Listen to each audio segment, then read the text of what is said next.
एकाचार्यो भवति सुतरां यत्र नेतृत्वकारी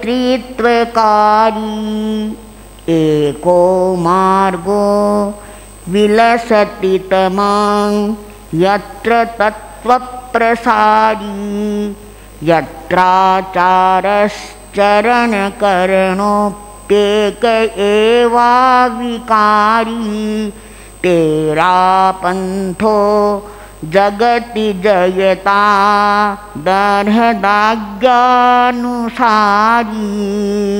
तेरा पंथो जगति जयता दर्हदाज्ञानुसारी।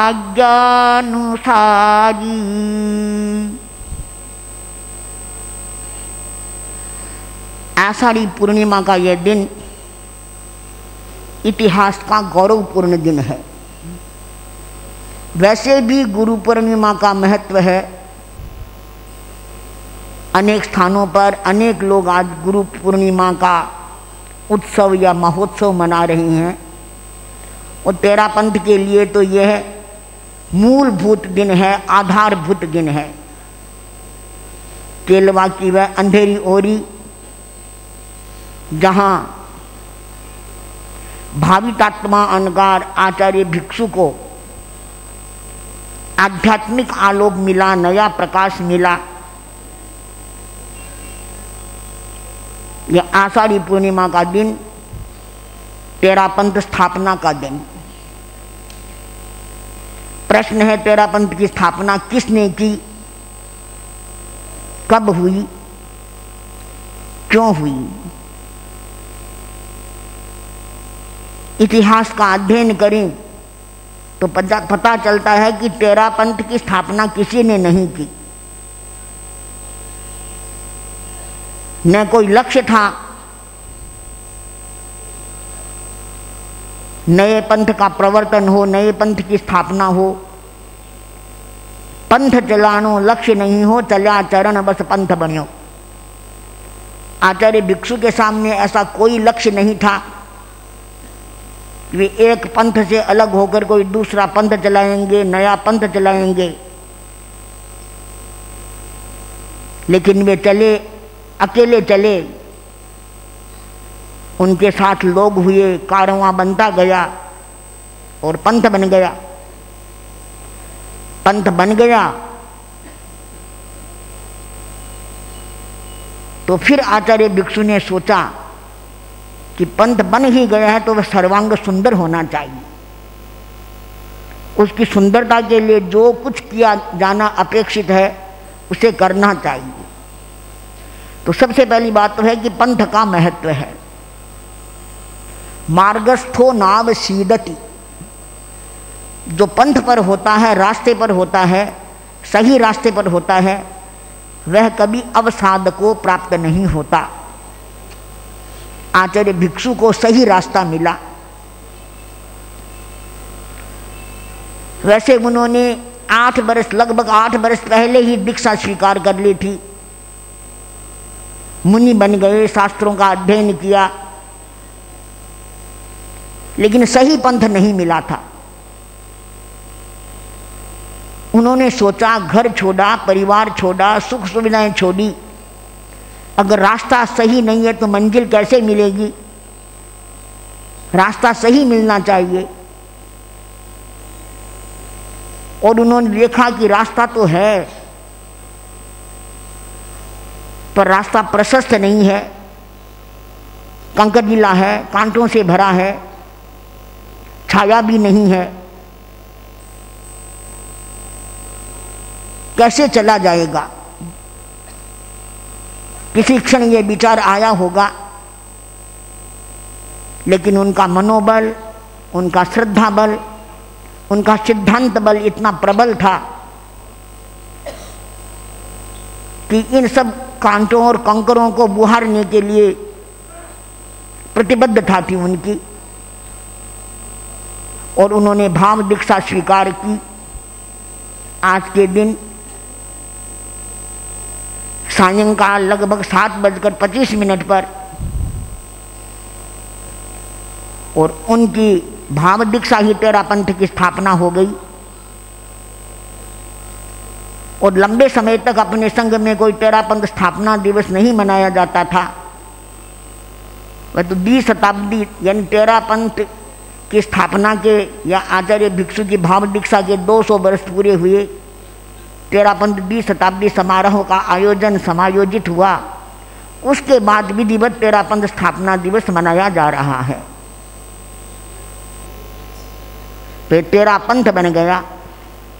तो आचार्य भिक्षु ने सोचा कि पंथ बना है तो कितना सुंदर पंथ हो, इतना प्रशस्त हो जाए कि पीछे से चलने वालों को कोई दुविधा नहीं हो, कोई बाधा नहीं हो। तो पंथ को प्रशस्त बनाने के लिए उन्होंने शास्त्रों का अध्ययन किया, स्वयं को तपाया, साधना की और अपने अनुभवों के आधार पर धर्म संघ का संविधान बनाया। वे धर्म उस समय की धर्म संप्रदायों की विशृंखलताओं से परिचित थे। वे जानते थे कि धर्म संप्रदायों में क्या क्या हो रहा है। बीत्यो वेद बड़ो हो बाबो, जो चौतरफी गहरी दृष्टि दुराई, रगड़े जगड़े री झोंपड़ियां दागी दिया सलाई। उनके लिए एक शब्द का प्रयोग किया गया, बीत्यो वेद। वेद्य 2 प्रकार के होते हैं, एक डिग्री उपाधि से वेद्य बनते हैं, एक अनुभवों से वेद्य बनते हैं। आचार्य भिक्षु अनुभवी वेद्य थे। उन्होंने अनुभव कर लिया था कि धर्म संघों में जो अनुशासनहीनता होती है, आचारहीनता होती है, सिद्धांतहीनता होती है, उसका कारण क्या है। और इस आधार पर उन्होंने संघ के संविधान में ऐसी महत्वपूर्ण धाराएं अंकित की कि तेरापंथ में एक आचार्य का नेतृत्व रहेगा, क्योंकि पद की भूख विशृंखलताओं को पैदा करती है। शिष्यों की भूख आचार को गौण बना देती है। उन्होंने यह भी संविधान बना दिया कि तेरापंथ में कोई भी साधु साध्वी अपना शिष्य नहीं बनाएगा। जितने भी साधु साध्वियां दीक्षित होंगे सब एक आचार्य के शिष्य होंगे। आचार्य भिक्षु 2 बातों के कट्टर दुश्मन थे। 2 बातारो बाबू दुश्मन शिथिलाचार स्वतंत्र चारिता चीरी, 2 बातारो पक्को पेरी सम संयम रो शीरी। शिथिलाचार और स्वच्छंदाचारिता, इन 2 बातों के वे पक्के दुश्मन थे, पक्के शत्रु थे। वे चाहते थे कि उन्होंने जो पंथ, जो संघ निर्मित किया है उसमें ये दोनों बातें नहीं आई, न शिथिलाचार आए न स्वच्छंदाचारिता आए। उन्होंने अपने शिष्यों को समता की साधना के सूत्र दिए और संयम पुष्ट कैसे हो सकता है, आचार निर्मल कैसे हो सकता है, ऐसे सूत्र बताए, सुझाए और उनका प्रयोग किया। प्रश्न है, तेरापंथ किसका? तेरापंथ है ये तो आचार्य भिक्षु ने इसका जो अर्थ किया, हे प्रभु ये तेरा पंथ, तो प्रभु का पंथ है। प्रभु के पंथ पर तो कोई भी व्यक्ति आ सकता है। जिस व्यक्ति को प्रभु से प्रेम हो, प्रभु पर विश्वास हो, आस्था हो, वह व्यक्ति प्रभु के पंथ पर चलता है, वह तेरा पंथ को स्वीकार करता है। तो तेरा पंथ किसका? जिसका इसमें एकीपन, उसका ही है यह शासन, उसका इससे है सम्मान, मिला यह तेरा पंथ महान। यह महान तेरापंथ धर्म संघ हमको मिला है, इस बात का हमें गौरव है। और गौरव होने के साथ साथ यह पंथ सबके लिए खुला है। कोई भी व्यक्ति इसके साथ एकता का, तादात्म्य का, आत्मीयता का अनुभव करे, वह संघ इसको शरण देने के लिए तैयार है। तो संघ में रहने से उसको भी सम्मान मिलता है, त्राण मिलता है, शरण मिलता है। हमने देखा है, अनुभव किया है कि तेरापंथ धर्म संघ चाहे किसी व्यक्ति के जीवन में उजली भोर हो, चाहे तपती दोपहरी हो, चाहे सुरमई सांझ हो और चाहे स्याह निशा हो, हर परिस्थिति में संग त्राण बनता है, शरण बनता है। शायद इसीलिए संग षट्त्रिंशिका में कहा गया है, संगः शरणम त्राणम गति प्रतिष्ठा च साधनाधार है, तस्माद् भूयो भद्रं भूयादन घाय धर्म संघाय। संग हमारे लिए त्राण है, शरण है, गति है, प्रतिष्ठा है और हमारी साधना का आधार है।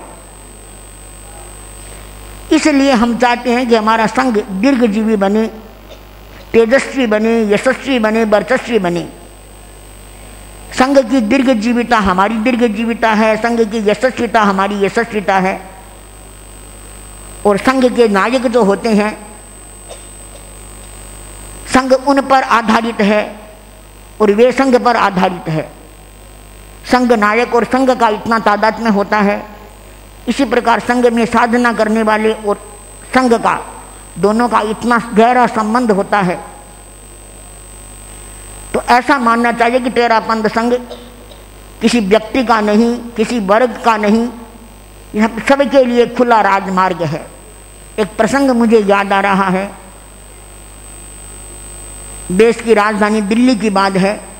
गुरुदेव श्री तुलसी का दिल्ली में प्रवास था। दिल्ली कॉन्स्टिट्यूशन क्लब में कोई कार्यक्रम था, विशेष कार्यक्रम। वहाँ गुरुदेव तुलसी को आमंत्रित किया गया। उस कार्यक्रम में अनेक राजनेता उपस्थित थे, विद्वान लोग भी उपस्थित थे। तो कोलकाता विश्वविद्यालय में संस्कृत विभाग के अध्यक्ष सतगुरु मुखर्जी थे, लोकसभा के अध्यक्ष अनंत शयनम आयंगार भी थे। गुरुदेव का प्रवचन हुआ। गुरुदेव ने अपने प्रवचन में प्रसंग बस तेरा पंथ की व्याख्या की, तेरा पंथ के बारे में बताया, तेरा पंथ का इतिहास बताया। और आचार्य भिक्षु ने तेरा पंथ का जो अर्थ किया, उस अर्थ की भी लोगों को अवगति दी। गुरुदेव ने कहा, हे प्रभु, ये तेरा पंथ। अनंत शयनम आयंगार जो कि लोकसभा के अध्यक्ष थे, गुरुदेव का प्रवचन सुनकर झूम उठे। वे खड़े हुए और बोले कि तेरा पंथ का नाम तो मैंने सुना है, पर इसका अर्थ आज समझा है। तेरा पंथ दाई पाथ, दाई पाथ यानी ये भगवान का पथ है, तुम्हारा पथ है, प्रभु का पंथ है। तो मैं ऐसा मानता हूँ कि दाई पाथ नहीं, माई पाथ है, माई पाथ है। उछलकर वे बोले, ये तेरा पंथ नहीं, ये मेरा पंथ है। तो हम ऐसा मानते हैं कि प्रभु का पंथ सबका पंथ होता है, जहाँ तेरे मेरे का कोई आग्रह नहीं है, केवल भगवान से संबंध है, वह तेरा पंथ है। और वह तेरा पंथ सबका पंथ है। तो आचार्य भिक्षु का यह तेरा पंथ 257 वर्ष की यात्रा पूरी कर रहा है। आज 257 वर्षों में एक से एक बढ़कर आचार्यों का सक्षम नेतृत्व इस धर्म संघ को प्राप्त हुआ। और यही कारण है कि संघ के मार्ग में आने वाले आरोह अवरोह को उसने बहुत आसानी से पार कर दिया। हमारे आचार्य भिक्षु की सूझबूझ और दूरदर्शिता तो थी ही, उत्तरवर्ती आचार्यों की भी संघ निष्ठा, संघ के प्रति समर्पण और संघ के लिए अपना सब कुछ निछावर करने का मनोभाव इतना पुष्ट रहा कि धर्म संघ उत्तरोत्तर मजबूत होता गया। उसकी महिमा व्यापक बनती गई। और जो तेरापन धर्म संघ राजस्थान तक सीमित था, जिसे दूसरे संप्रदायों के लोग स्वतंत्र संप्रदाय के रूप में मानने के लिए तैयार नहीं थे, आज जैन धर्म की पहचान बन रहा है। अगर कोई भी विद्वान या विदेशी लोग जैन धर्म के बारे में जानना चाहते हैं, अहिंसा के बारे में जानना चाहते हैं, अनेकांत के बारे में जानना चाहते हैं, तो उन्हें यह कहा जाता है कि आप तेरापंथ के आचार्यों से मिले, उनके साधु साधियों से मिले, इसका मतलब है कि तेरा पंथ आज सबकी नजरों पर चढ़ा हुआ है। तो ऐसे तेरा पंथ धर्म संघ को पाकर हम गौरव का जितना अनुभव करें कम है। प्रत्येक तेरापंथी भाई बहन को भी इस गौरव का अनुभव होना चाहिए कि वह तेरापंथी है। तो तेरापंथी होना ही अपने आप में महत्वपूर्ण है। उससे भी अधिक महत्वपूर्ण है कि हम तेरापंथ के इतिहास को पढ़ें और समझें, और यह भी जाने कि हमारे आचार्यों ने, जैसे आचार्य भिक्षु ने पानी आने से पहले पाल बांध दी, तो हमारे आचार्य भी इतने समयज्ञ होते हैं, इतने उपायज्ञ होते हैं कि वे समय पर कड़ी से कड़ी कसौटी पर खरे उतरते हैं, हर परिस्थितियों का समाधान खोज लेते हैं। एक घटना के साथ मैं अपनी बात पूरी कर रही हूँ। नेपोलियन युद्ध क्षेत्र में उतरा हुआ था। एक दिन रात को गहरी नींद में सोया था। मध्य रात्रि के समय सेनापति ने आकर उसको उठाया और सेनापति ने कहा कि दक्षिण मोर्चे पर शत्रु ने हमला बोल दिया, आक्रमण कर दिया है, वहां हमारी कोई तैयारी नहीं है, क्या करना चाहिए। नेपोलियन नींद से उठा, न घबराया न सहमा। उसने कहा सामने दीवार पर 34 नंबर का नक्शा टंगा हुआ है, उसे उतारो और उसमें जो प्रक्रिया लिखी है उसके अनुसार तैयारी करके मुकाबला करो। सेनापति चकित रह गया कि जिस दिशा से मुकाबले की हम कोई कल्पना नहीं कर सकते, अनुमान नहीं लगा सकते थे, नेपोलियन ने उसका उपाय भी खोज रखा है। कैसे हुआ यह सब? नेपोलियन ने कहा कि जो विचारशील लोग होते हैं वे अच्छी से अच्छी बात सोचते हैं, उसके लिए तैयार रहते हैं, तो बुरी से बुरी परिस्थिति से निपटने की बात भी पहले सोच लेते हैं। भले वह बुरी परिस्थिति नहीं आए, लेकिन आ जाए तो उसका क्या उपाय हो सकता है, उससे कैसे बचा जा सकता है। इसी आधार पर मैंने यह नक्शा तैयार किया, आप लोग जाइए तैयारी करें। तो हमारे आचार्य पंथ धर्म संघ के आचार्य भी इसी प्रकार अपने धर्म संघ को सुरक्षित रखने के लिए, उसको समृद्धशाली बनाने के लिए जागरूक है। तुम्हारे आचार्यों के नेतृत्व में हमारा धर्म संघ उत्तरोत्तर गतिशील रहे, इसका अतीत उज्जवल है और अतीत आधार बनता है वर्तमान का। 257 वर्षों के इस अवधि में संघ में अनेक परिवर्तन भी हुए हैं, लेकिन मौलिकता सुरक्षित है। मौलिकता के साथ होने वाले परिवर्तन संघ को विकासशील बनाते हैं और उज्जवल वर्तमान ही भविष्य की उज्जवलता का आधार बनता है। तो हम कामना करते हैं, आशा करते हैं कि परम पूज्य आचार्य श्री महाश्रमण जी के नेतृत्व में हमारा यह उज्जवल तेरापंथ धर्म संघ भविष्य की भावी उज्जवलता का, भावी शुभता का आधार बने और हम सब लोग आचार्य श्री के नेतृत्व में तेरापंथ धर्म संघ में साधना करते हुए अपने लक्ष्य की ओर गतिशील रहें, इसी भावना।